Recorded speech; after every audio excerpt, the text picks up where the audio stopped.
Okay, are we waiting on anyone else, or how's our group today? 11, it looks like, of us.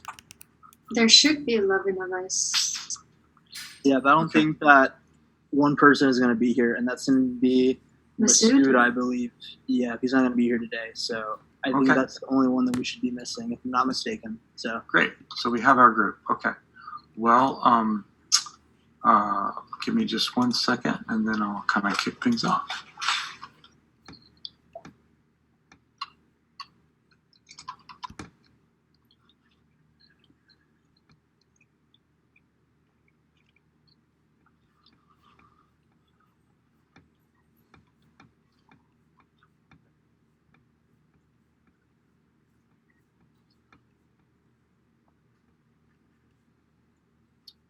Hey guys, well, my name's Scott Harris, and so I'll be your leader this evening. So looking forward to getting acquainted with you guys and connecting. I am in Austin, Texas. So are you guys as well, or are y'all in San Antonio? Where are you from? This is from San Antonio. Okay, great. And I see Jermaine's. Is he here? Jermaine, are you here? If you want to talk out, that's great. So we are going to talk about budgets and content marketing today. Is what I'm planning to talk about. Is that sound good to all you guys? If that's what we think about, great. So I'm a chief marketing officer. Have had lots of roles in that regard for ed tech and financial tech and software companies, and then also I've run a social media agency that I started. So I also have kind of that client side as well as agency side experience. I have an MBA that's so credentialed as a marketer, and specifically even focusing on technology and in marketing entrepreneurship as well. And then I have a engineering degree, so I have a technical background as well. So so today's discussion is content marketing, which I kind of liken to right brain thinking, and the art of communicating and compelling someone to understand and be kind of lean forward and maybe even sway to your way of thinking. It's almost like presenting a thesis and having someone hear your arguments. So there's a draw, there's an art, there's even a beauty to content and content marketing. And then we're going to talk about budgeting, which is the complete other side of the brain, the logic, the left brain, the mathematical side. And that's a beautiful balance to think about, that there is the necessity that you want to create this art and pursue this art, this content, this storytelling, all those kind of words. But you also have to make sure that it is in line with your business needs, your business objective. And that's where budgeting comes in. So you've got to budget your time, you've got to budget your resources, and you need to budget even your thinking, if you will, your boundaries of what you're trying to do and why. Expectations, you might say. Sometimes when I do this class, you guys have some exercise that you've done that you want me to kind of look at from a content marketing perspective. Is that true today? Do you guys have that? I don't see that on the agenda, though. You don't have something you're presenting. Okay, got it. This is more of an interactive discussion then. That's fine. Okay, so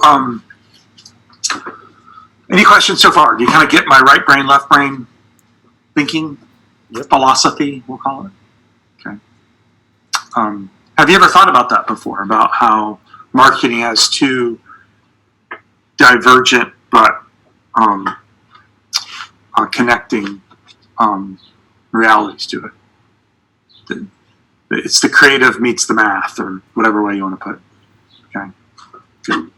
Yeah, that's why I find it really fun. Is I like solving problems and building things, which is sort of often a logical left brain thing. But I love the art and beauty and storytelling of it as well. So let's talk about marketing.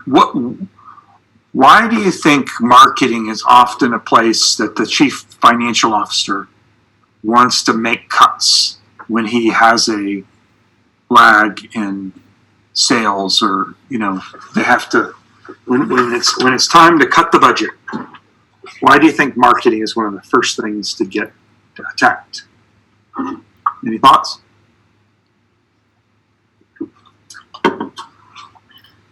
Mm-hmm. I guess they don't know the right marketing.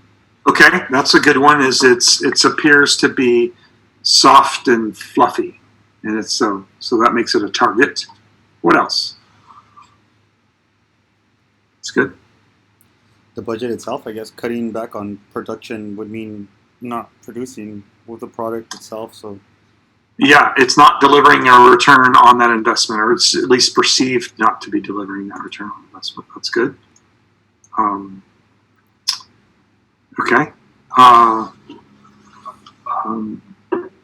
Anyone else? One more, and I'll give you some of my thoughts. Why? It's more of a short-term.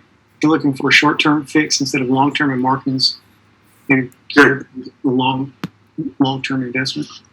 Yeah, and that's totally true, but I would also say that it has the ability to turn off in the short term. So it's good. So yeah, so it is true, and you need to know that about marketing, is that often that it is the first area to be cut, or at least to be where cuts are perceived as the best place to make them. And there's a few reasons for that. One is that often companies have a lot of headcount people. They're sitting right next to you, and so there's a relational friction to cut people that literally work in the office with you. Maybe they're operational, or they're just administrative, or they're salespeople or really driving revenue. But often, Lupe, that's where the short term versus long term. They're like, okay, this is a long term hire. We have a short term gap. So what can I turn off in the short term? And often that might be the Google spend, or the Facebook marketing, or the SEO keywords writers, things like that. But advertising is the classic challenge, and you're hearing a lot of that in COVID, right? People aren't buying, so sure, there's a lot of headcount that's being cut, but there also is a lot of advertising that's being cut. And advertising is just one piece of marketing; it's the promotional piece. But even some of the other tactics are brought up. So I bring that up just to say that you have to realize you've always kind of got a target on your back. That they'll put budget dollars toward marketing, but then when the rubber meets the road, there's always the risk that it's cut. And the financial person in the office is always the naysayer about the marketing, because again, there's the relational friction, there's the lack of clear return on investment, and so they just see it as a giant sucking sound.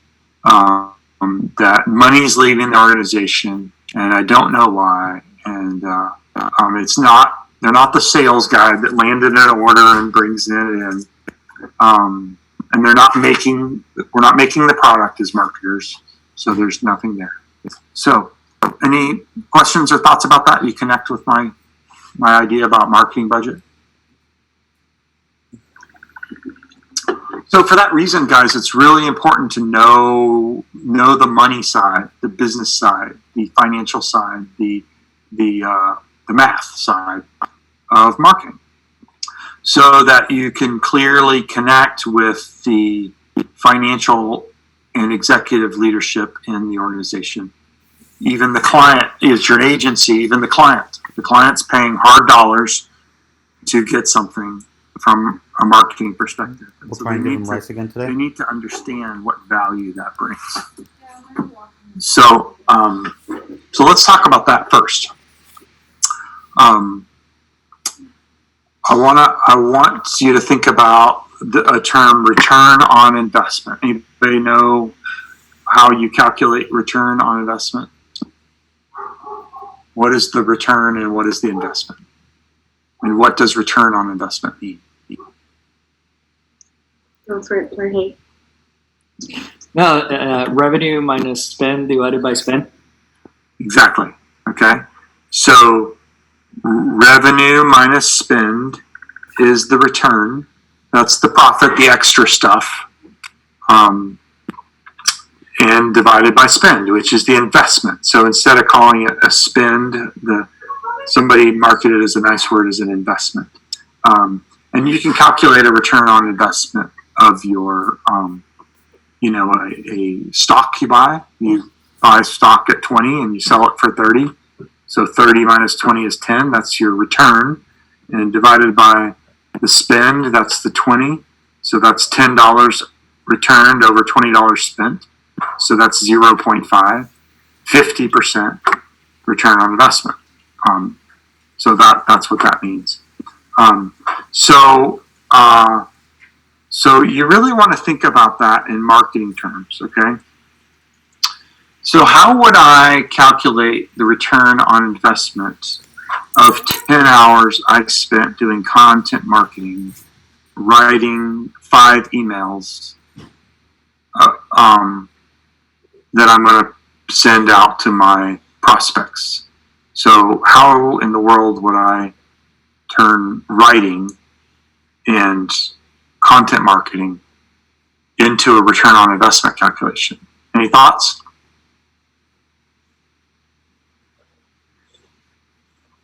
Do you see why I'm asking the question? Why do you think I am even asking the question about return on investment of content marketing?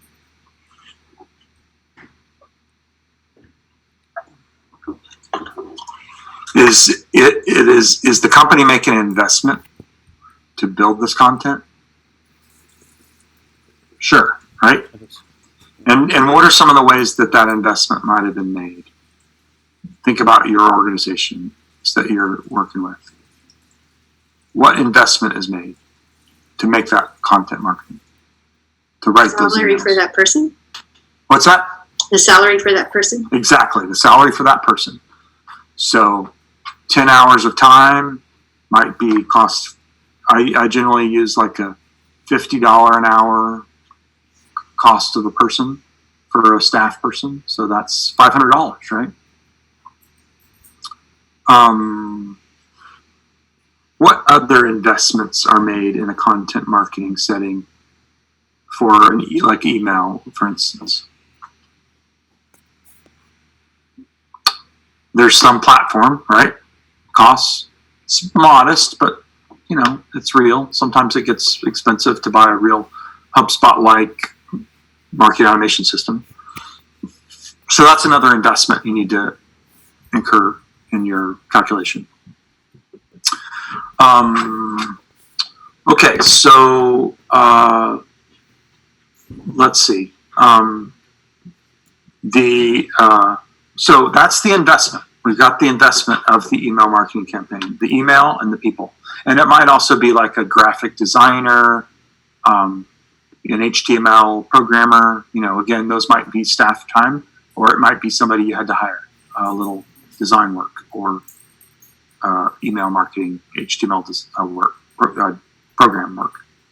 Okay, so what about the return? How would I calculate the return, the profit, of an email marketing campaign? what is the output of an email marketing campaign or content marketing, in this case, email? Any thoughts on that, Maria? Like how many, like the call to action? Yes, that's a piece of it. So, but that's the call to action is the first. They're going to click the call to action. So I'm doing an email campaign right now. It's a webinar follow-up, and here I even have the test link right in front of me. Here I'll let's see if I can show it to you.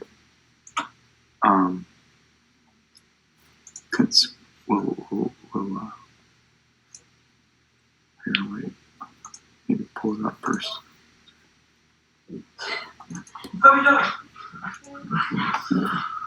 Okay.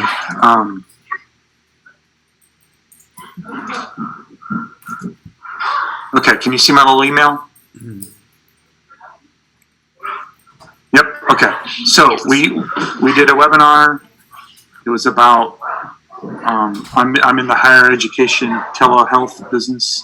So it's got, hey, visit the recording presentation here, click telemed. So that's a call to action, right? Now this is my test email. So I'm going to tell them to make that a little stronger. Why do you think I'm frustrated about to revisit?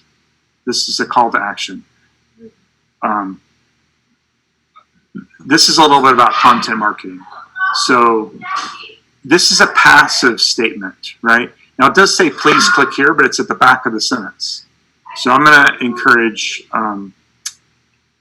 Casey to move that please click here earlier, or make it a verb that says visit the recording presentation.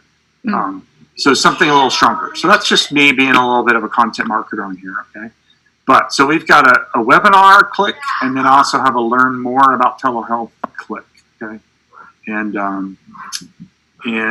then in here it says to continue the conversation or receive information, click the button below. I still think that the continue the conversation should be here in the button. What do y'all think? Yeah. So again, I want it to be like I'm reading these emails second, and I want to get it. So you're right. The call to action is an important piece of calculating the return on investment. And here you can see that I'm super sensitive about the call to action because I want them to click it, because these both look a little weak to me. So I'm going to encourage them to punch it up a little bit. Okay, but what does a call to action then do? Why am I saying punch it up? It leads to what? Like them signing up to something? Or they sign up for the... So you get a form, a lead, right? So let's click it and see where it goes. This is me doing my testing right in front of you. So off it goes to the website, and there's the form, right? So I'm going to get a lead. So is a lead money? Did that make the cash register go ching in this case? Yeah. No, it's a B2B play. How many are any of you in B2B companies that you work with? Meaning that like this, it's a professional you're trying to get. Can I see some heads nodding? Yep. Yep. So this is not the cash register ringing, but what is it? What's going to happen after someone gets this email? I mean, after we get this email filled out, this form filled out. Sorry, not speaking clearly. You have to nurture the lead. Yeah, you need to nurture the lead with more email marketing. And so to what end? What are we doing? We're doing all this content marketing, and we're getting all these leads. To what end? What happens? How do I turn that into money?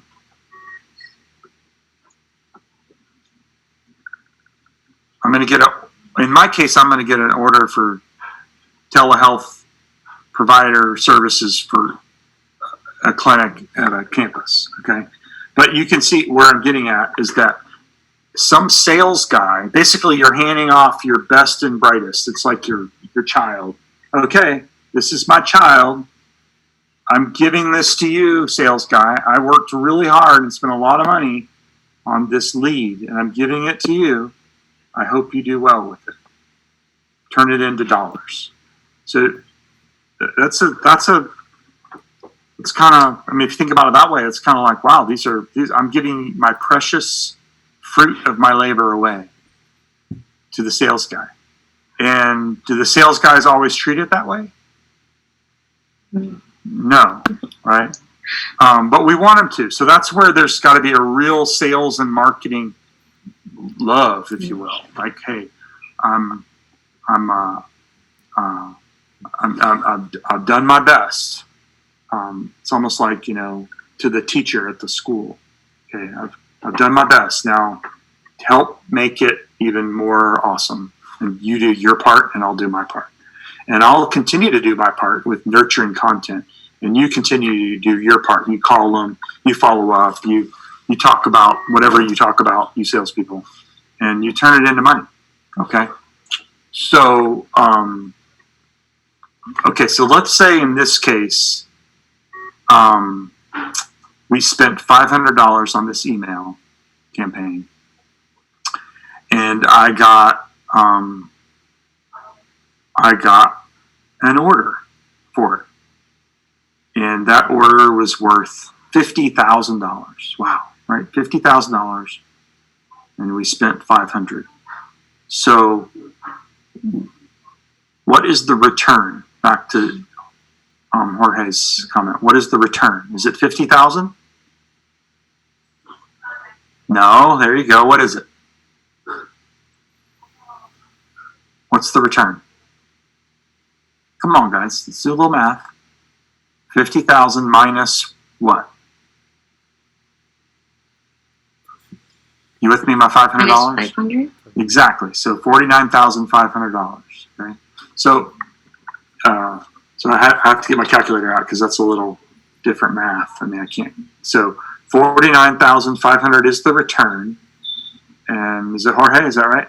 What's the investment in this case? So it would be 49,500 divided by 500. Exactly. So it's 99 times return on investment. We do that all day long, right? So when you're now you got to make sure that wasn't an anomaly. Like, yeah, well, 1 in 100 times you get that. So, take that into account. But do you think that if the chief financial officer said, "Hey, I need to save that $500. I don't want to spend that next time," tell me what you would say back to him. If he said, "You're like, what? You're going to take? It was only $500. Like, we just have this very cost-effective person that's doing this over at agency XYZ, and it's only $500 when we do that, and you're cutting my budget." And what are you going to say in response? When you cut that, what's also going to happen? Well, you cut $50,000. It's your return you just investment, cut. You just cut $50,000 in revenue, and then they're always going to say, "Well, the sales guy just needs to work hard." And you're like, "Well, what leads are going to pursue?" So that's the classic challenge. Okay, so that's why it's really important for you to be able to at least articulate that conversation of the value you created and the return and the incredible return that you created, because he's going to say, "Well, that sales guy just has to work harder." And you're like, "Great. Well, now you're going to pay about $100,000 per deal to get the $50,000 deal, because you have to hire really, really, really expensive sales guys who either know people and they can sell into people they've already sold before. And so they're going to take huge commissions because they're selling their relationships. Or you can do what we're talking about here, which is content marketing, where it's more about giving the person what they wanted anyway, which is information and content to help them learn and be educated and aware of the value, instead of the sales guy trying to do that when he's not on message, like marketers are. Okay, so any questions for you get this concept of why the budgeting is important. So we haven't really talked about the budget yet, but we can. Now I'm going to go there. So questions? Okay, so I'm going to share another screen.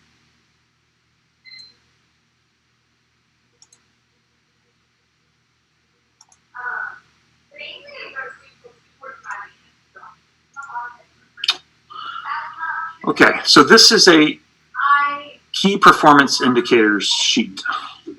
Can you see that? Okay. So what I wanted to show you is I'm going to start from the. Have you heard of the saying "begin with the end in mind"? Right. Okay. So I'm going to begin with the end in mind. So for 2020, my end is I want to get $8 million in annual recurring revenue. Okay. And that $8 million, each deal is worth about $175,000. So that's 8 million divided by 175 is 46. Follow me?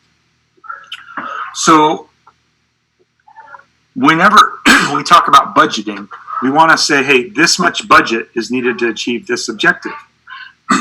So in order to get $8 million as the fruit of our labor, I'm going to have to go all the way back up and think about what kind of marketing and sales needs to happen in order to get a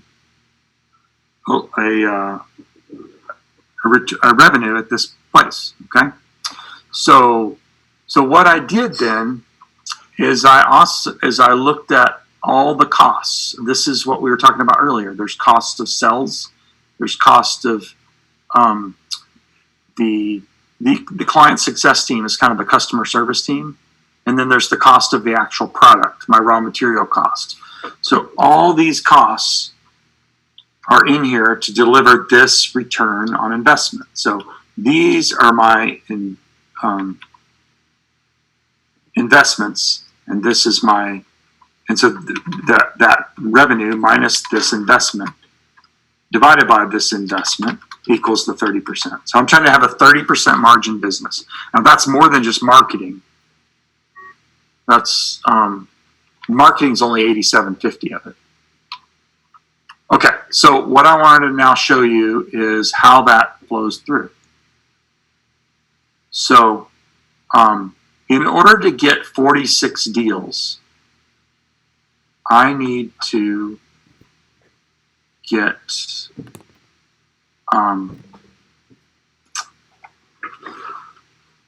so see X7. Where's X7? X7 is up on top. So you see, so 46 deals. Can you see that? 46 deals. I'm trying to say, I need to get 46 deals, right? If I need to get 46 deals, then I need to get sales teams, these kind of leads over here on the right. I need to get 1,385 of them for the year. Okay? So I need to get 1,385 people to respond to my call to action and fill out the form. Now, how did I get that number? Okay? Well, I went over here and did some math. I said that 1/3 of the registrants to this webinar become calls. So we get them on the phone. Hey, you attended the webinar. That was awesome. Glad you were there. I'd love to talk to you about our solution. Okay? And that's, so I have to think about 100. If 100 people go to the webinar, I'm going to get 33 calls. Is a call money? No, right? So next thing you see here is the 10% of calls become deals. So now I'm understanding that that it's not just 33 out of 100 webinar participants, 33 are going to answer the phone and I'm going to talk to them. And then 10% of those 33 are going to become deals. So it's like 3.3. Okay, so 3.3%. And that's a pretty good number, guys, for you to think about. It's usually 2 to 5% of leads turn into deals. Okay? So that's 1,385. That's a lot of leads, right? So when they say I'm turning off your marketing budget, you need to remind them, okay, but it's just math here. You know math, Mr. Finance Guy. Hey, you know math, Mr. President. So if you turn off marketing dollars, you turn off leads. And if you turn off leads, you turn off sales. So that's why I'm giving you kind of your defensive strategy here. Instead of just saying I'm doing email marketing, you want to say, no, I'm doing lead marketing. And lead marketing equals sales qualified leads. So have you all heard that term before, sales qualified lead? So a sales qualified lead is a hand raiser. It's a qualified person who has budget, they have the authority, and they have the need to make a decision. And so if you get that person to go to your webinar, or that person to go through your email journey, and you can prove it to yourself and to your leadership that no, this isn't just a random guy. This is a budget, authority, need, sales qualified lead. Okay, and that's what you need here to make your math work. Okay. So I know I'm doing a lot of math, but I hope you follow me. That I'm just trying to show you that in order to get that sales, you need to work with. So it's real clear that marketing needs to work with sales, right? Because if I don't know what the sales goal is, then I don't know what the sales number of deals is. And if I don't know what the sales number of deals is, I don't know how many leads I need to get up. So I don't need to know if I need to do 5 webinars or 50 webinars, or 5 email campaigns or 500 email campaigns.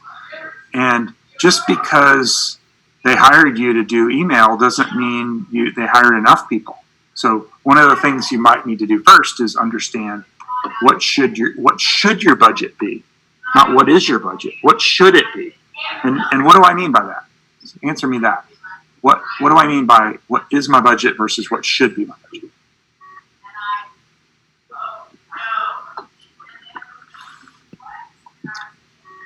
In this case, I haven't talked about spend yet, but my budget should be whatever I need to get 8 million in sales, right?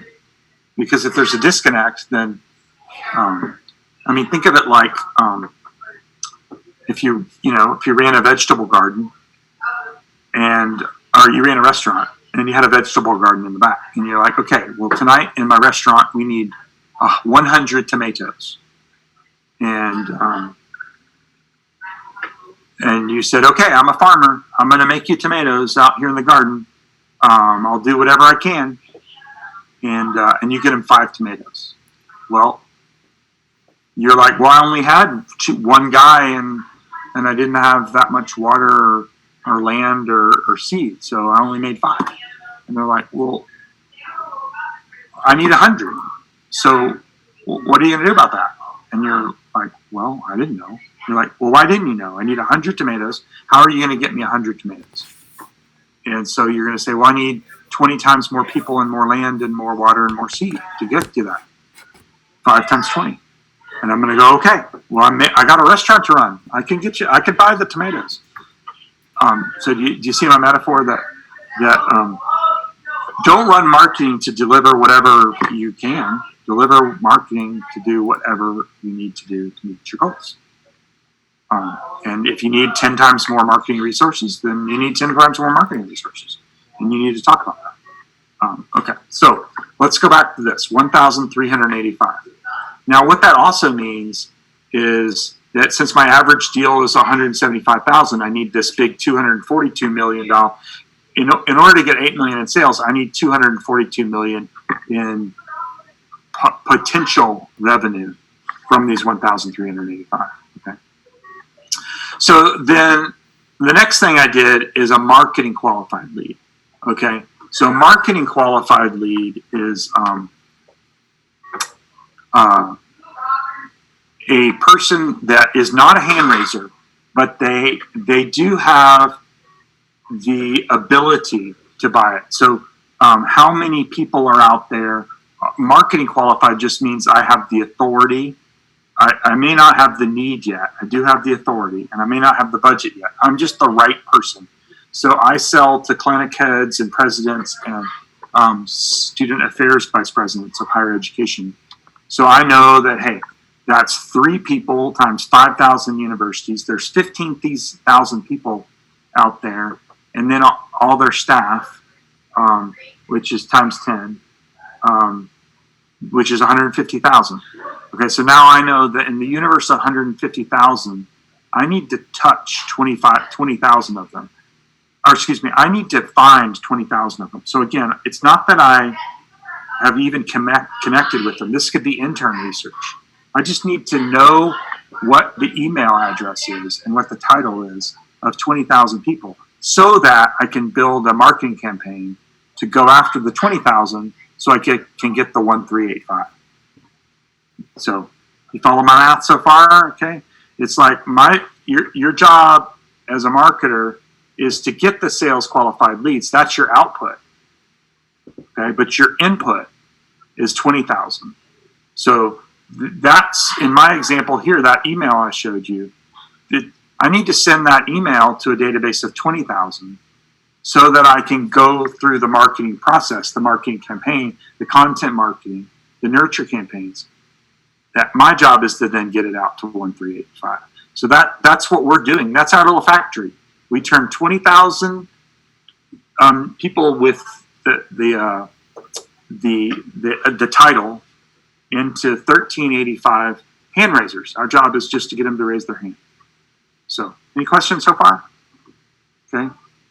So, and I wrote over here what that means. 15, every 15, 1 in 15 marketing leads turns into a sales lead. And these are pretty good rules of thumb, guys. So you can calculate that. Your sales qualified leads, generally speaking, in the B2B market, you're going to close 3 to 5% of them. And then of those, 1 in 15, you need to have 15 marketing leads before you get a sales lead. Okay, so how am I going to find these 20,000 leads? That's where I need to take my budget. Okay, so for me, I've calculated it costs about $20 of work. Sorry, that's not right. It costs about it's going to cost me. I went and got a database because I have a known entity. I'm hiring Zoom Info. You might have heard of Zoom Info. So I'm getting a database to find those leads. Okay, and I've calculated it basically cost me about $5 per lead. So what does my budget need to be to just get the marketing qualified leads if it costs $5 per lead?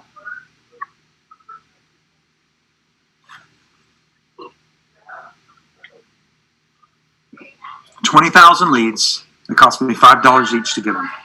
What does my budget need to be? 100,000. 100. $100,000, right? Okay. So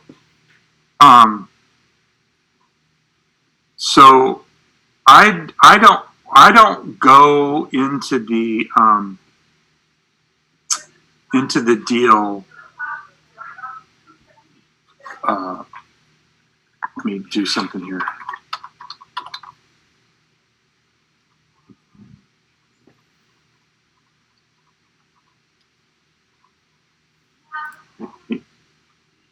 Eight, 7, 5, 2. So I don't. When I get a job, I'm like, hey, what's my budget? I try to say no. What's the sales? And then I try to calculate what the budget needs to be because I'm doing this backwards engineering. Okay. So I just told you it's $5 per getting a marketing qualified lead, and then I need I need another amount of money to move it from that 20,000 to 1385. Okay, and at the end of the day, I've calculated that my actual costs to date is $8,000. This is how much I've spent. I've spent $8,687 per lead in direct lead gen costs. Okay, so that's the marketing costs. Okay, so that sounds like a lot, right? Every deal costs $8,687 in marketing costs. Okay, so in order to get 46 of those deals, you saw what I did here. I need to get $8,756 times 46. Okay, so that's $402,000. So that's my marketing budget, and I need to set a understanding of what it costs to start from the top of the funnel and get all the way down. And you have to know what the goal is all the way down before you get to the goal all the way up. Okay. And if people are like, well, I don't know what the bottom number is down below. And you're like, well, what was last year? Okay. Last year we sold $10 million in stuff. Okay. Well, don't you have a goal for this year? Well, sure. $12 million in stuff. Okay. Well, then let's calculate what the marketing costs were and what we want to do better. And that's where you need to help build the economics model. So it's real important for you to understand the math so you can build the budget. So I know I went through a lot, and that's why I'm trying to show you my real numbers here. But so let me pause. Any questions or concerns about why we're doing all this? I have a question. Sure. So when you, because you were always talking about, or you were talking about finding the number, like when you were saying when we need this much budget, and you were saying show me the leads. Yep. Sure. What happens if it's like a new venture? Do you compare it towards like industry standards, or Yeah. Is that okay? Yeah. That's why I'm giving you industry standards right here. I've done so many different industries, and I can tell you it's always 3 to 5% of sales qualified leads turn to deals. And if it's lower than that, then you're not doing good enough. Okay, if it's 2 or 1 or 0.1, you got work to do. Okay, 3 to 5%. Does that answer your question? I mean, you can look at you can look at competitors, and see what the market says. But I think you'll find it's generally speaking that if you have a hand raiser, 3 in 100 of them you're gonna convert.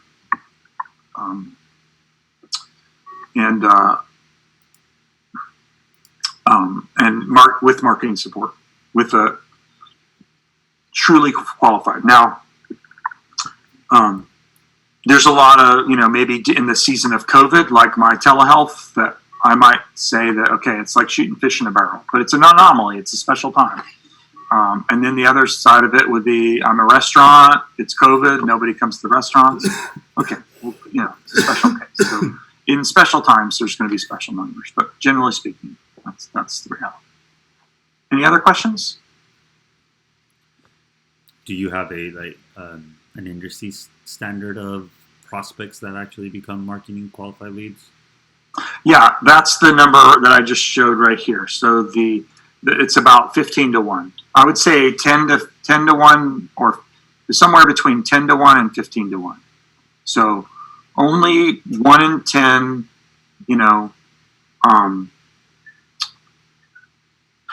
marketing qualified leads will turn into sales qualified. They're just busy. They're not ready. They don't understand all that.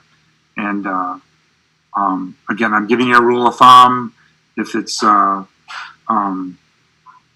there's times when it's higher or lower, but it's a pretty 1 in 10 is easy math. I use 1 in 10 a lot. Here I'm using 1 in 15, but 1 in 10 is real easy math. You're like, okay, I need 5 sales qualified leads. Great. I need 50 marketing qualified leads. So I do it that way in my head all the time.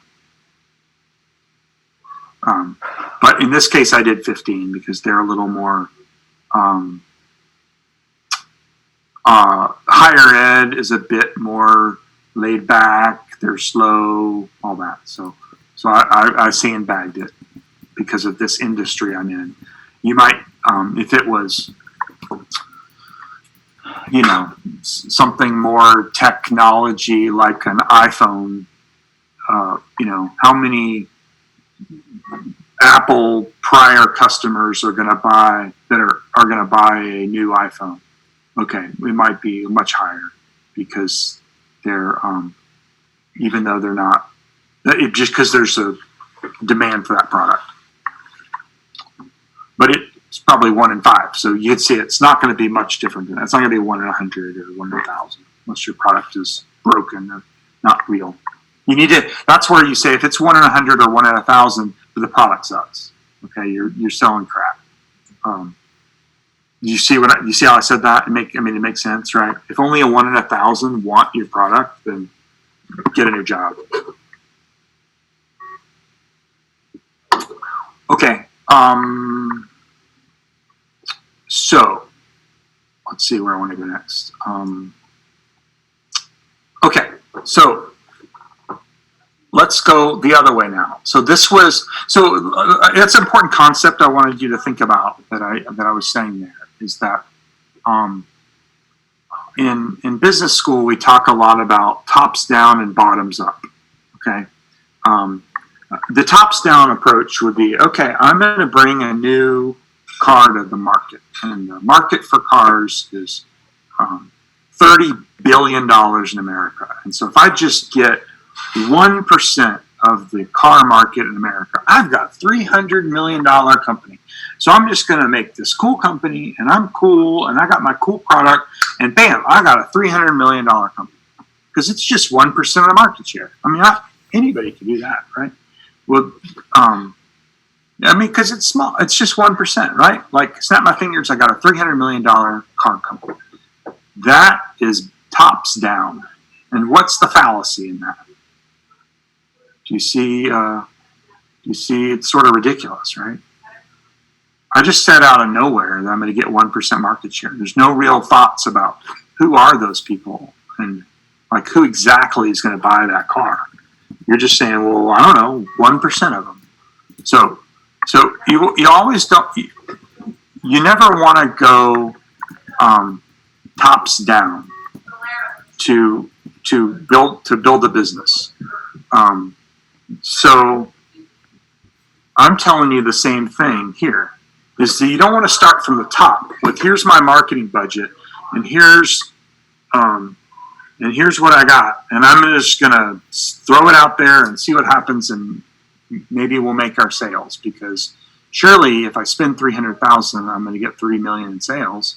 It's just like, it's just $10 return on every dollar I spend. I can do that. Well, that's magical thinking. Okay, so do you see why I'm poking on that? That I want you to instead go bottoms up. And so bottoms up is what we just did. What is the bottom? At the very bottom, I want $8 million in revenue. And so then we went up and calculated what should the budget be and what should the number of leads be. Okay. And then any tweaks you make are like, well, I have to be more efficient here or more effective here, or or that sort of thing. And so then you're going to always say, then you have a goal, right? And you're going to say, well, that marketing campaign didn't meet our goal, so we better try something else. Okay. So pause there. Do you understand my bottoms up, tops down thinking? And that's what I've done here is built a funnel. So I would really encourage you to do that and to get your leaders to do that. I don't run the company here, but I did push them to, I'm the marketing guy, but I did push the sales guys to deliver for me. How many leads do I need to get you in order to get your achievement? Well, 46 deals. This is me talking to salespeople in order to calculate these numbers here. So this is an exercise I, as the marketer, did with sales. So I knew what I needed to deliver. Because then I can say to them, look, that's my goal. My goal isn't the 46, and it's not the 8 million. Your goal is that. So I want you to nod and say, yes, I agree, I'm with you. But if I deliver you 1,385 hand raisers, that I've done my job. It's like it's a relay race. It's a Michael Phelps relay in the swim pool. I'll do my part, you do your part, and then you know where to stay in your lane. You're not going to get in there and tell them how to sell, and they're not going to get in there and tell you what banner to use or why or what copy to say. So you see how that can give you freedom. You're like, oh, the sales guy, he wants stupid fonts and all that, and you're like, no. My job is to get you 1,385 leads that are hand raisers. You do your part, I'll do my part. Now we're going to work like this, just like a marriage partner or whatever, but I do my part, you do your part. Okay? Okay, so let's shift gears. You see, I've spent a lot of time on figuring out what the budget should be and how to calculate a return on investment. Well, what are we going to spend it on now? Okay, so that's back to our content marketing discussion. So if you had $400,000 like I do on this Timely MD for the next 6 months or a year, how would you spend that? Okay, what would you do? Okay, you're me. What do you do? 400 grand. I need to get 1,385 sales qualified leads. Where do I start? That's my job. You're helping me do my job. I would look at the channels and see which one has been more successful and maybe allocate the budget there. Okay, and what do you think here's another example thing I've found out. Is that what I thought it would be? It is. So I'm trying to find B2B professionals. So do you think I'm going to do billboards on I-35? Or do you think I'm going to do newspaper ads next to the obituaries?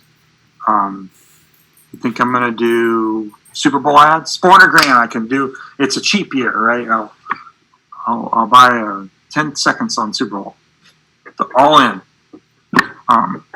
No, right? So what do you think, based on your Digital Creative Institute experience, are the things that I should spend my money on? My 400 grand.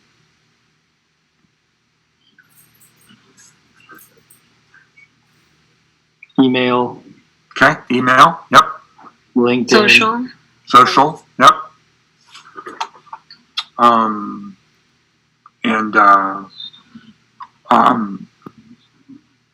What did I show you here? What did I do? I mean, what did I do over on that email? What was that email about? You remember webinar. So webinars are really effective right now because of the COVID world we're in. Search, right? SEO and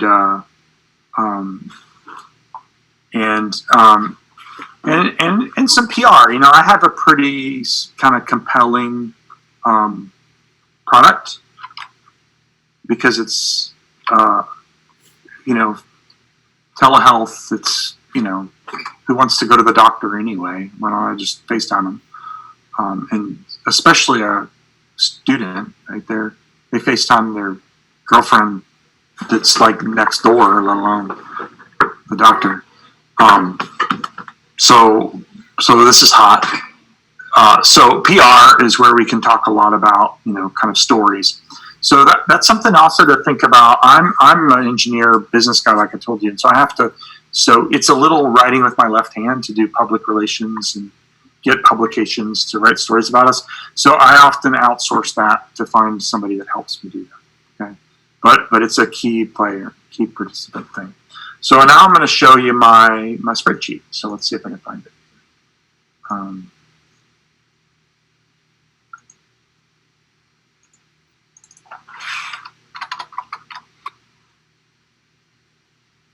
Okay, so this is messy, but that's the way the world works.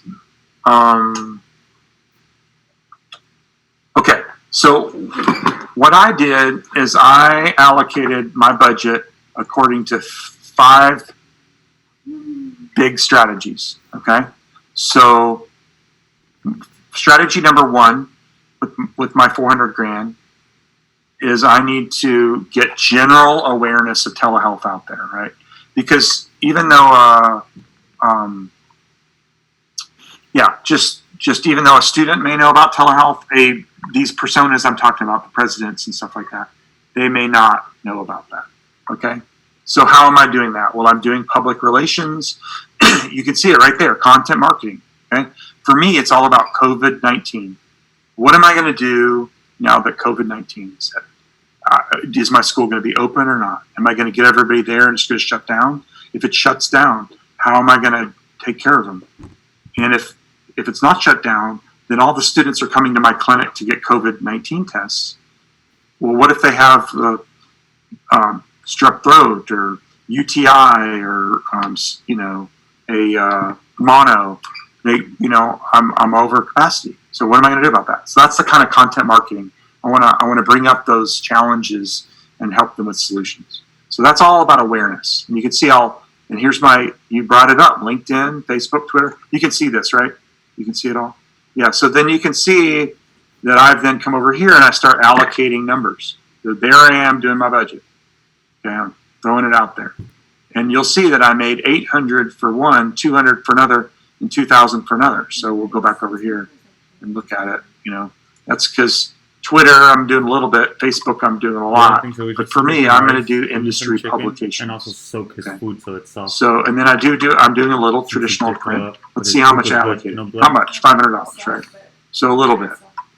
Yeah, that's good. So brand awareness. So this is just what is timely MD, and then awareness. Content marketing is more about telehealth in general, and that's the SEO. So I got SEO, and then I have conferences. So each of these things, I'm expecting celebrities, influencers. Each of these things, I want to spend $80,000 and get some value out of it. Take a while to so I kind of call this air cover. It's hard to calculate that return on investment from the email campaign with awareness. This stuff is air cover. It's hard to directly attribute sometimes to the actual lead I'm going to get. Okay, but in this case, I've allocated about 35% of my budget. See that? To awareness. So I kind of rat out the gate. Says I'm not going to get a real hard and fast lead from this stuff. I just know I need to put about 35% of my budget. It's a good rule of thumb for you toward awareness, air cover, if you will. Any questions about that? Okay, that's strategy one. Strategy two in this business is about retain and expand clients. Okay, now I don't have to allocate any of my deal fee for that because any of my marketing budget for that because I have some extra money that I allocate for every deal. I put money to retain and serve that deal. So in effect, that's extra budget for me. Okay, so that's I won't spend much time on that. Now, this is content marketing again, stories and quantifiable proof. So I want to build case studies and ROI calculators and even surveys. Survey the students, case studies about my success I've had, having good metrics and data. So I allocated 10%, and that's 23,000 is left of my money because halfway through the year. So think of the 40,000. 400 divided by 2 is 20. So I'm a little under budget. So I did this again as content marketing. Now this isn't going to generate lead, but this is the hook. This is the bait, if you will, right? So I'm going to do a lot of lead gen underneath here, but I need to have something to bait them with, and I'm going to bait them with calculators, case studies, videos, surveys, that kind of thing. So you see that I in effect created a marketing product as bait to catch people. Okay, so far so good. You can see how I'm allocating my budget. Okay, next thing is this is the classic thing I was talking about. This is the lead gen. This is what everybody wants to talk about. And so guys, when the CFO comes calling, it's like times are tough. You gotta help me out. Well, these are the kind of things I'm going to cut, right? I'm going to cut the general awareness. I'm going to go, okay, I'll cut my air cover. I might cut my storytelling, okay? I need to do it, but maybe I'll take 6 months off. I still have to have bait, but I'll use old bait. But this stuff, this is you got to spend money to make money. And this is my Google ads, my Facebook and my LinkedIn that have conversion. These are the ones with forms in them that I measure like every day. Okay. My landers, I got to have a lander that works, that just performs like a rock star. Okay. Webinars, like we talked about right here, webinar, in that database I mentioned to you, a Zoom info. Okay, I got to go subscribe to that database and get those marketing qualified leads so I can put them in through my campaign.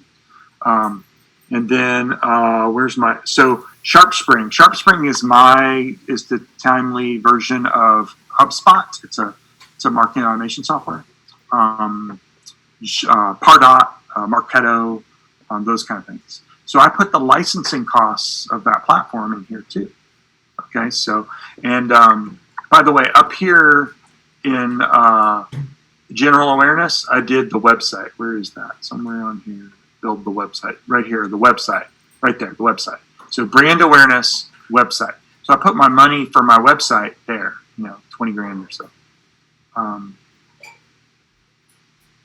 And then I put the lander part here. Like I want the website to be the air cover. Now I want the landers, the ones with forms like this to really be what I use for my lead gen.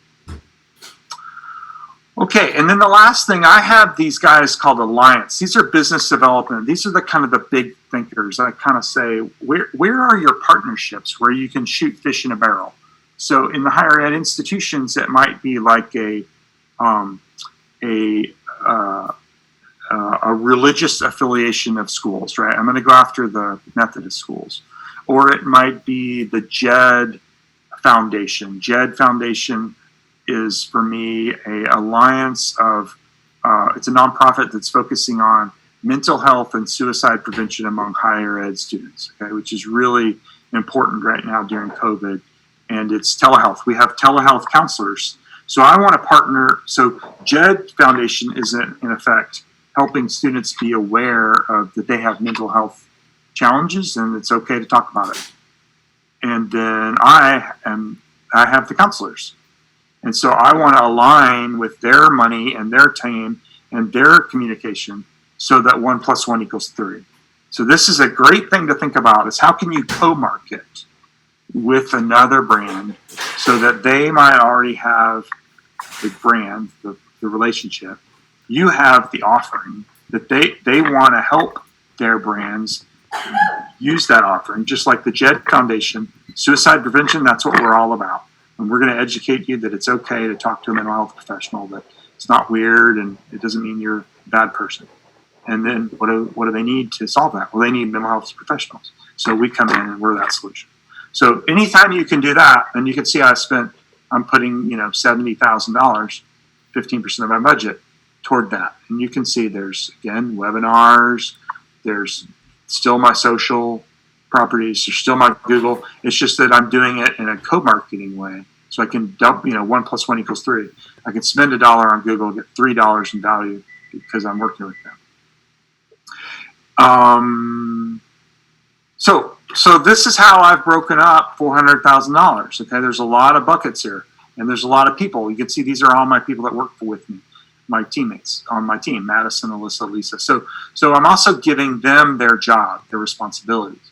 So you might have one of these jobs. You're the Facebook social person, but you need to know how you fit into the bigger picture.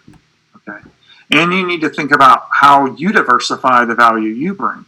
You can see William here, the value he's bringing is not just the awareness advertising, but he's also doing the social for the demand gen advertising, which are leads, and he's helping me with the awareness advertising down here. Okay, so 7:37, we have about 20 minutes. Let me pause. I threw you a lot, but I hope it's concrete. I just wanted to show you a real world example of how I took $400,000. I first told them what I needed. I said, you want 8 million? I need 400. Okay. And by the way, that's another good rule of thumb. 5%. Okay. Marketing should be 5 to 10% of sales. 5 that's good. So if a company's like, okay, we're $8 million company and we have a $20,000 marketing budget. Right. That's not 5%. Okay. So everything I'm doing here is very rule of thumb. 8 million, 500,000, or excuse me, 400,000, and then off we go. So let me pause again. Any questions?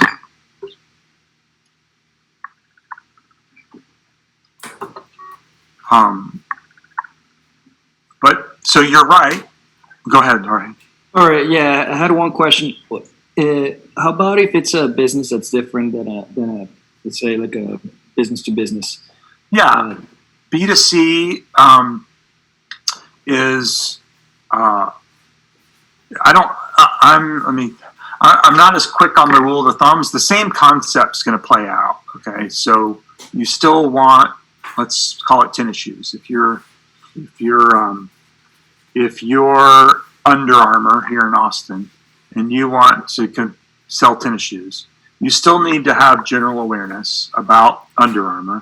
So you're going to do celebrities like, Tiger. He's Nike, but you're going to find celebrities to wear your Under Armour, and you're going to do, content marketing is a little more challenging, but you can still do it.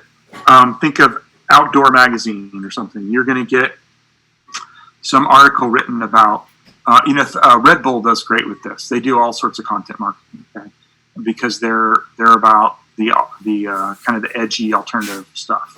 And so they're doing a lot of content marketing about all these random sports that are adventurous, and everybody's talking about Red Bull in there. Okay, so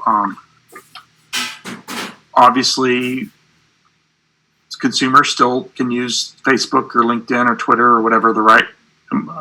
Consumers not going to be much LinkedIn. Probably it's going to be more Instagram. So you can see here, I don't have any Instagram. Maybe a little bit down here. See that? Student awareness advertising, Instagram. Okay, so consumer, you'd have a lot of Instagram. Do y'all know that? Instagram is kind of under 30, over 30. Mom is Facebook. LinkedIn is professional. Twitter is sort of professional, or weird people, excuse me. so anyway, okay. Okay, so then stories. Go ahead. You see that? It all applies to consumers. You still want a story, yeah. But I don't have as much of the rule of thumb. I think the 5%. It's probably more because consumer is. Think about Nike or Under Armour. They probably spend more than half of their money on marketing and advertising. Like your $30, they probably spend $30 on every $75 pair of shoes just on advertising. So it's going to be a lot higher. Right. And would you vary your percentages here in the sheet? Maybe. I don't know that you would have as much. You're not really generating leads in a consumer space. You're generating sales, though. So you might have e-commerce sales generation, like selling the shoe on the internet. So Under Armour might have UnderArmour.com that they want to really drive revenue to, or Amazon, or something like that. That would be where that would fit. So, and then channels would be the channel would be like a retailer, like Target or Best Buy if it was electronics, or let's use Target, right? So you might want to. I worked at Dell for a while, so I was again in B2B. But Dell consumer, they would do Intel. They'd spend a lot of money. Intel would give Dell a lot of money to get the consumer to be aware of this has an Intel chip versus this has an AMD chip. So in effect, I would be able to put channel marketing money, Intel money. If I was a Dell consumer sales marketer, I could say, hey, we got a bunch of Intel money. I'll put my Intel money down here. How are we going to get the word out about Intel chips? Well, we're going to maybe still do the same thing. Facebook's, LinkedIn, Twitter, webinar, or Google search. But maybe the angle is a little more Intel related, like our chips are faster and great for gaming and crazy calculations, and it's Intel focused, but it's still selling it Dell. So I think the mix is, and that's what you're going to do, right? You're going to get a feedback loop. So if you spent 35 grand, or let's call it 3,500, you spent the first month 3,500, and you're like, zero. Okay. Well, you're going to do two things. You're going to cut the budget in half, probably. You're going to go, okay, 3,000 is going to be 1,500, and I'm going to try something else. I'm going to put the 1,500 where something that worked, and maybe that's the lead gen, and I'm going to try again. And so you're continuously mixing it up. So this is where the marketer has a lot of freedom. My CFO, they don't really care. They're like, whatever, I'm doing it today. I'm like, I want to spend money. I want to spend 50 grand on this project. Please approve. And he's like, okay, it's in the budget. Sure. Now I do have, there's a day of reckoning, and that's when he says, okay, it's the end of the quarter. What did you do with all that money? So there's some, they want to see the math also. So, but it's yours to play with. So I'm saying, yeah, here's some benchmarks, but don't trust me. Prove it, change it, make it your own. So any other questions? Good, Jorge. And even if your world is only one piece of this, like I'm digital awareness or I'm the marketing piece, well, you can see I've allocated over here, I didn't really show you, but I've allocated amount of money for that initiative. So if you're the social person for awareness, William here, you can see my highlighted rows. I gave him this money, 8,822, so he's got about $2,000 a month. And so you can see this was June's spend. This was the actual, so he spent a little extra here, a little down. You can see even his mix was a little different than my budget, right? And so, but I'm asking him, okay, did we generate the leads? Because going back to my other sheet, I'm going to go, okay, you spent $2,000, okay? $2,000 means I need to get 5% of that $2,000. So $2,000 is 1/4 of my 8, right? So every sale cost me $8,000. So let's go back to that. Every sale cost me $8,000, and I told you that 1 in 20 sales qualified leads. I mean, there's a deal for every 20 sales qualified leads. So I need to take that $2,000. I need to get 0.25 leads times 20. So 5. So basically, that's what I would ask them. Hey, did you get 5 leads with that $2,000 last month? No, I got 4. Okay, that's close enough. You're good. Try again. Try harder. That was a B. Okay, I got 10. Okay, that's awesome. Put more money there. Like, where? That's awesome. So you can see how it comes down to real numbers. So did you follow my math there? Do I need to do that again for you guys? About how I got to 5? And that was 5 of these leads, the 1,385, 5 of these sales qualified leads. Because that's all we're trying to do. He's trying to spend that Google money or LinkedIn money and get them to sign this form or one like it. And off you go. Now, why do you, okay, this is interesting. So this is my new job, right? So I'm just getting into this. But I don't like this form. And here's why. I don't have my, 2 things. One is I'm getting a new marketing automation system that has cookies that'll know if this is already a marketing qualified lead. They're in my system, and when they land here, I got them. I know what I got. It's like a fish identifier, right? In this case, I'm not asking them what the name of their company is, and I'm not even asking them what state they're in. So it's hard for me to turn this into a sales qualified lead. Even though it's a form, the sales guys are going to go, well, I don't know what I have called them because I don't know what state they're in and have a rep. Because the worst thing to do is have one rep call and they're like, oh, it's in Georgia and I'm the California guy. That's worthless to me. And they forget to give it to their buddy because, they're busy. You follow that? So it'd be better if I if I routed my leads to the right place. So you got to think like a sales guy when you're doing these things, because you're like, oh, I don't have, it's not that great because it doesn't help the rep, which you've got. And then the other thing is the email. Now, sometimes they're .edu emails, I can tell, but it sure would be nice if I had a drop down here that I know every university in the country. I should be able to figure out, even if they started, if it was Tulane, they just start TUL. Oh, I know that. I know Tulane. I got that. University of Texas. Oh, there's 9 of them, so I got to figure out.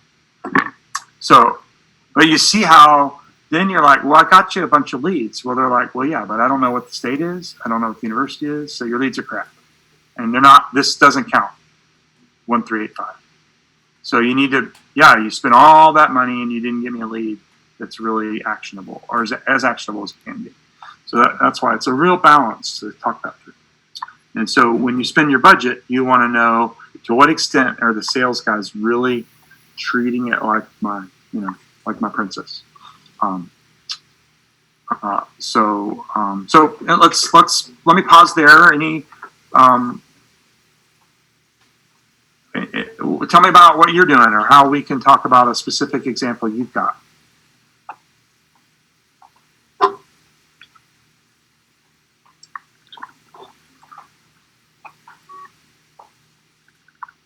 Sorry, I was curious about one more thing. Yeah. How quick are you? Let's say what you were saying, you look at a certain campaign in Facebook or something like that, and you're saying, okay, how many leads am I getting from that, and are they any good? Let's say, I'm just wondering on the other side, how quick are you to make a decision on let's say cutting a budget or trying something else or moving it to a different place, like you were saying? Well,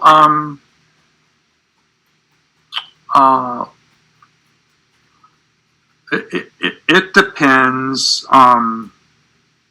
So I have a lot of experience, right? And you guys do too, in some ways of reality. You have experience. So, like, I know social's going to work, and I know Instagram's going to work with students, and LinkedIn's going to work with professionals. So I have a feel that something's going to work, and if it's not working, then I'm going to push on the marketer to go, well, do something else. You're not doing it right, okay? Because it's not the platform problem, it's the execution problem, okay? Because I have some experience there. So, so what I would tell you is don't change everything, or you don't know what you did. So you want to change little variables one at a time. So I might say, in my experience, LinkedIn is fine. It's going to work for this professional. So just because it didn't work last month, don't throw away LinkedIn. Instead, I'm going to say tweak something. Make it a better contact form. Get a better hook. Write a better call to action. Think of your persona more. And let's try that for a week or two. I mean, it's beautiful. Even in B2B, you get a lot of traffic. So you can make changes. So change something, but not everything, regularly. If you're if you're Nike and you're launching a shoe, every minute counts, right? So you're not gonna wait a week, because that's like waiting a century, because your shoe's gone by then. A week, no buzz, dead. So every hour you might shift something in that case. But B2B, it might be every month. So does that answer your question? Any other thoughts like that?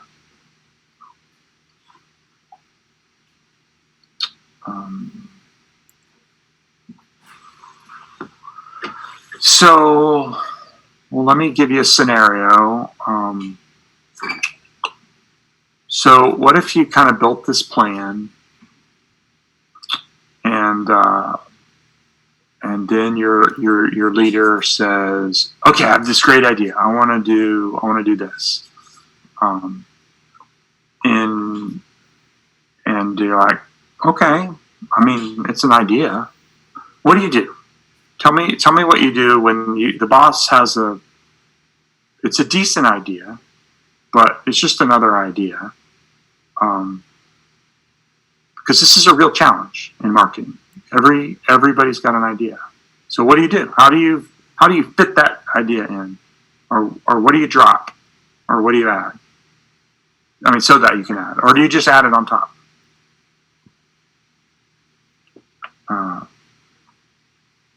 I want to make a viral video and have somebody skateboarding around downtown Austin with their mask on, and they flip over and do something funny, and it's B2B. I'm going to try to get leads for something. So, so I have a thought for you.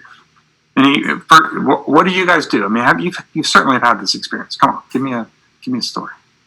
What did you do when the boss said do something? And you're like, it's not a bad idea. It's just an idea. Do you always do it? Okay. Anybody else? Okay. So what I suggest is you either get. So I'm getting my CEO, my boss, to write a little brief, and it's basically either I write it or I get him to write it. And it's help me with the business case about this idea, so I can fit it in with all the 62 other things I got going on. Right? And you saw my list. What did I have? I had 74 things. I got 74 things going on. And you want me to do one more? Maybe I can drop one of my 74, or maybe I shouldn't do your idea. So here's my brief. Okay, it's called an OMAR. OMAR. And OMAR stands for Objective, Method, Assumptions, and Resolution. So either you want to always do this, or you want your teammates to do this, or you want to get the boss to do it. But somebody should think this through. And it can be done in 4 minutes, like we're doing right now. Or you can take 4 weeks to write it. It just depends on what you're trying to do and how much money you're going to do. Well, I wrote one of these to buy a $3 million company. And it was a long 3-month process for me to do that at a different job. So, but sometimes they're quick.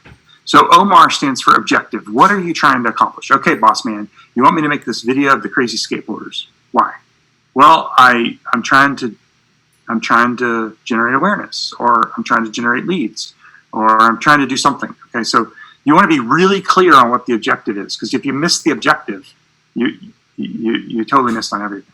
Okay, and so you want either you want to be articulate and you want to write it down so you can communicate it to all the agency partners and content writers, and there's a lot of constituencies that help you get your marketing work done. Even a designer needs to know what the objective is, because they may have an angle on it. You follow that? You get it? Objective? So the objective is I want to generate, think of my lead thing. I want to generate leads. I want to create awareness of Timely MD as the leading telehealth solution for higher education. There's going to be 1 or 2 objectives, not like apple pie and Chevrolet, like, well, I just want to make America great again, or whatever silly thing. It's got to be something real, like a real objective, like back to the money, that I can show I did it and I got a return on investment. Okay, next one, method. Method is what is that tactic? Am I going to do email marketing? Is it a video? Is it a video with email marketing? Is it a video with email marketing and a webinar to sell it? What is the method? And when I think method, I think of people and process and platforms in order to get that done. So people is like, Madison's going to do that, or Madison needs to be involved in that, or whatever it is. So people. Process is like, okay, that's the we're gonna get it approved by legal or whatever it might be. And then the platforms. I'm going to use my HubSpot program to do that. So just think of all the details. That's the tactics. And often the CEO, boss man, wants to have some input into the tactics. And this is where they get to do it.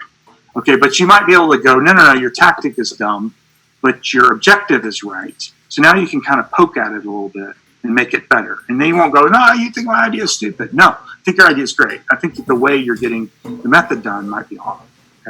And then there's the assumptions area, and this is real key. Omar, objective, method, assumption.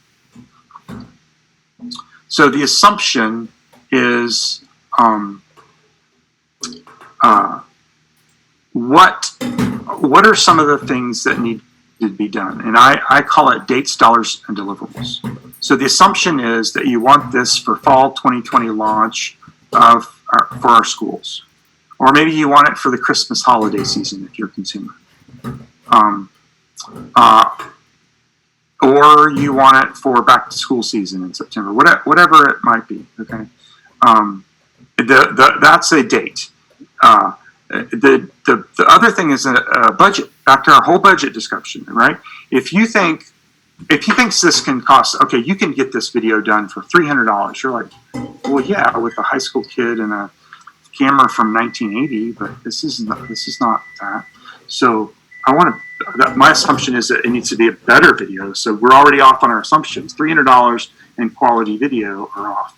So that's the dates, the dollars, and deliverables. If you want it done, those are all levers, right? The faster you want it and the higher quality you want it, the more money it's going to be. So you want to think through those assumptions right out of the gate. Because if the assumptions are off, then you failed before you started on this project or this initiative, this marketing initiative. So far so good. Any questions about that? And then the last one is the resolution, and that's kind of the okay. Do you approve? Request for approval. Resolution is sort of is the team in agreement. So if you write it as the marketer, you're going to say, "Hey, boss, I heard this. You have this objective. I've made these methods. This is my plan on how to get it done. This is what the product will be, the deliverable. Now then, I made these assumptions that it's going to generate. And another assumption is all our assumptions we just talked about on the math, right? It's going to generate 1 in 15 of the leads will generate sales, or I'm going to have my assumption of it's going to generate sales qualified leads at this level based on that budget. Those are all assumptions that you'll put in the document. So then you can test it if it worked or not. And then, so then the resolution is yes, we should do this, or no, we shouldn't. And so you can even say it like, look, buddy, I wrote the whole thing out, and I just can't do the math. The math doesn't work. Doing the skateboarding video at that price for that date, it's not going to generate enough leads to be worth it. I'm just going to waste my time. And I loved it. Thanks for letting me think of the idea. But I don't think so. It's not going to work. And so then you're done, and the project's over, gone. Flush it down the toilet. And you didn't spend all that time executing on it. Or the alternative, nobody will believe me, nobody understands, I just can't get everybody on the same page. Well, that's what this is. This is the page. So, any thoughts about that? I really do use that all the time. You connect on that idea? Okay. Either you write it or get the leader to write it. So I just got a hire approved today because I wrote it, and I got it approved in like 7 minutes by 7 people because I spent the half hour to write the document. Here's the objective. Here's the method. Hire this guy. Here's the assumption. It's going to cost this much. You'll start this day, and we can get this done. And so the resolution is please approve by Thursday. I got it approved by Tuesday, end of day. 7 people. So it's worth it to write it out. Okay, well, it's our time. Thanks for letting me participate in today's session, and I hope it was meaningful for you. I know I talked a lot. You guys aren't as talkative, so, but I'm a big proponent of Digital Creative Institute and what you're learning and how you can change the world with it. Thank you, Scott. You bet. Okay. Yes, thank you. Good night, Tina. Thanks so much, Scott. Bye. Have a good one.